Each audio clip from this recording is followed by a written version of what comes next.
folks, Rick Berube here. We are Facebook Live, okay, on this Thursday. What is today's date? Whatever it is, 28th, I think. All right, and we are very fortunate today to have from our Yorba Linda office, Denny and Denise Rockwell. Welcome, guys. Hi. How are we doing today? All right, good. And, you know, there's a number of reasons why I picked you guys to do this. Okay, one of them being Larry, your manager, your biggest fan, obviously. But let's do this because, you know, remember, you're talking to Nevada, you're talking to Arizona, you're talking to also California. By the way, this will be blasted to all three of those as well after. And so I'm just giving a little introduction. How long you guys been doing this and all that good stuff, please. Sure. Yeah. So we just crossed the 20-year mark, I believe. So 20 years strong between the two of us. And, you know, it's been so we've seen a lot, right? We've seen a lot of different market changes, you know, a lot of which has kind of prepped us for this, to be honest with you. You know, this thing's been a mess for everybody, to say the least. Right. But we've seen 9/11, we saw the Great Recession. You know, we've developed, you know, some techniques over the years that almost kind of set up for this, if you will. You know, we don't do a whole lot of walking the doors in the neighborhoods and so forth. We do a lot of mailings, we do a lot of electronic correspondence, a lot of social media, which kind of our wheelhouse. And obviously at a time like this, I think that's been beneficial for us. Cool. And if you're like me, because I've been doing this like for slightly over 30 years, I've been doing this since I was 19, and I've seen a lot, like you just said. But the social media thing for you know, like especially for my age, you guys, I don't know, you guys are in that range probably, but it's been a whole new thing, right? Doing social media and learning what to do with social media, I think, has been kind of interesting, hasn't it? It sure has, yeah. Denise fields most of that for us, of course, but it has. You know, I'm not a huge fan of social media, and it's you know, by design, but for business, it's incredible. You know, it's great, obviously, to stay in touch with family members who live out of state or what have you, but it's a good passive way to stay in contact with and stay in front of clients. And I think, and for us, I know there's different. Everybody has their own way of dealing with it and working with it. But you know, for us, you know, we don't do a whole lot of real estate promotion. You know, we try to keep it social, and everybody has their own techniques and what works well for them, and that's always what they should use. But I think our platform, our social media platform, you know, it's about real estate, of course, to some degree, but we do like to keep it as personal and as social as possible. And we find we get the best results from that. All right, cool. Yeah, I love it. You know, I know that you guys do a little Brian Buffini. So why don't we just hop right in it? Okay, so I spoke with Larry, about a week ago, and then I called him again this morning to get the lowdown. And he said that you guys are up about 35% year over year, which is one of the main reasons I'm like, wow, and it's a pandemic. Most people, you know, the zombie apocalypse is upon us.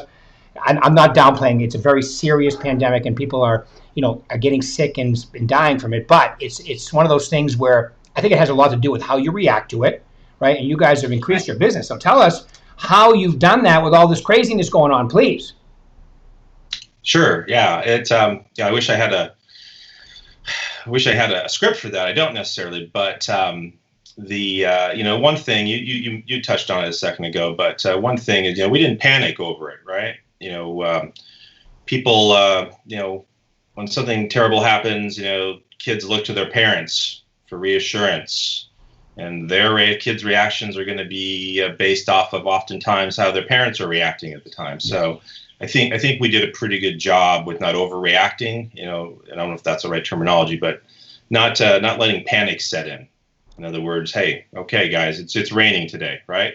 Yeah. But there will be tomorrow. We'll get through this, that type of thing. You know, kind of being a steady hand.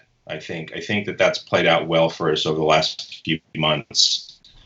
You know, we didn't go in again to panic mode. We didn't. We stayed stable. We stayed a pretty consistent factor. We didn't overly, you know, start to become hardcore salesmen trying to squeeze people into buying or selling homes. But we made sure that they knew that was possible. There were ways to do it, and we were set up to do it. Okay, great. And I know, Denise, you, it sounds to me from talking to Larry that you handle the pop buys and all that good stuff. So give us an idea, without giving too many of your trade secrets, but give us an idea of what does a pop buy look like for you guys? And here's what I've learned about real estate, by the way. When you're a top producer and you share secrets, almost nobody does them anyway. So That's true. you know what I mean? I'll tell you a quick story. So 1989, I come to Las Vegas. I meet Mike Ferry, Floyd Wickman, Danny Kennedy, right? And I was so young and naive that I actually thought calling expireds, visiting FSBOs, prospecting, talking to people. I actually thought, because it wasn't being done in my area, that I'd probably have a 6-month, maybe a year leeway before people would start copying me. And they didn't copy me because it's work. I mean, being successful in real estate is work. A lot of people get into real estate thinking this is the get-rich-quick scheme, and you don't have to work. You show up at 10, go to lunch at 11:30, come back at 2, and you sell a bunch of homes, right? That ain't happening. No. So, Denise, help us out a little bit with your pop buys. We'd love to hear how you do that and all that good stuff. Well, I've just been doing that for years. It's not something new. I Right. just kind of started doing it differently when this all happened. But contacting people that I had been in touch with in the last year or two that kind of said they were interested in buying or selling, texting them, not being too invasive with their time or scaring them, I'm going to come over and give you the COVID or whatever. So just drop by. If you guys need any gloves or masks or anything, we can drop them by. And I did visit quite a few people. I stood back by my car and they opened the door. So happy to see somebody, just a human being, and Right. They would wave and I gave them everything. So that was really well received. As long as you stayed really far back, everybody was okay with that. Right, and that's what I'm getting at. I'm so glad you said that, Denise.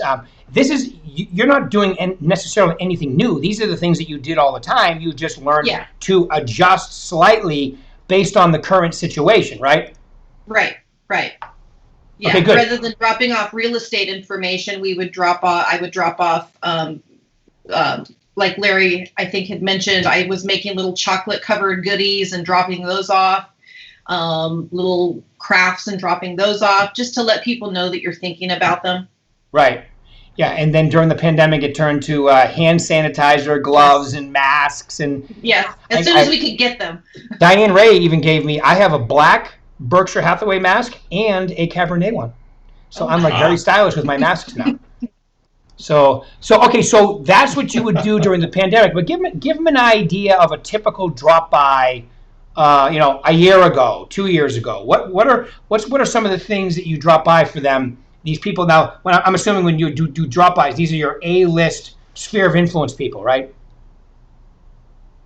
Right. Well, when I do a drop by, Denny will put a CMA together for me. We put it in a 3-ring binder with a lot of other just neighborhood information, phone numbers. I've put stuff in there that I know people will keep and they won't get throw away, especially a 3-ring binder. They do not throw away. Nobody throws those away for some reason. Right. So we've just found that that's kind of a secret to get people to keep that.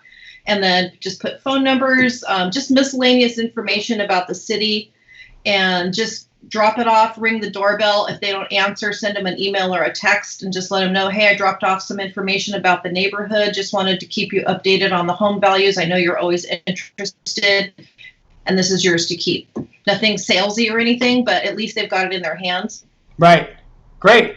Jenny, anything you want to add to that about the drop bys or your system? Yeah, no, that's exactly right. We're probably there because they've asked for something else, right? They've asked for maybe a contractor list or, some piece of information pertinent to their home. And for us, it's always an opportunity. And sometimes you can just mail it to me or send it. No, we'll drop it by, right? We want to get that face-to-face contact. So We're bringing what they've requested, but we're also bringing some additional items like a CMA, for example, or a market update. Here's something for you. Hang on to it. Everybody likes to kind of know what's happening in their neighborhood.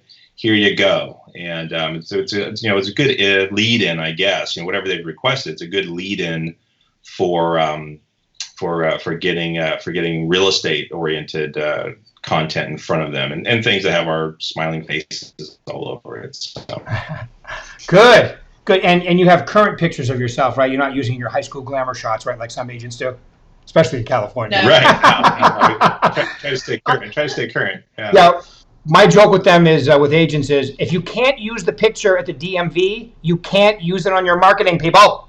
Get with it. So I love it. That's such great stuff.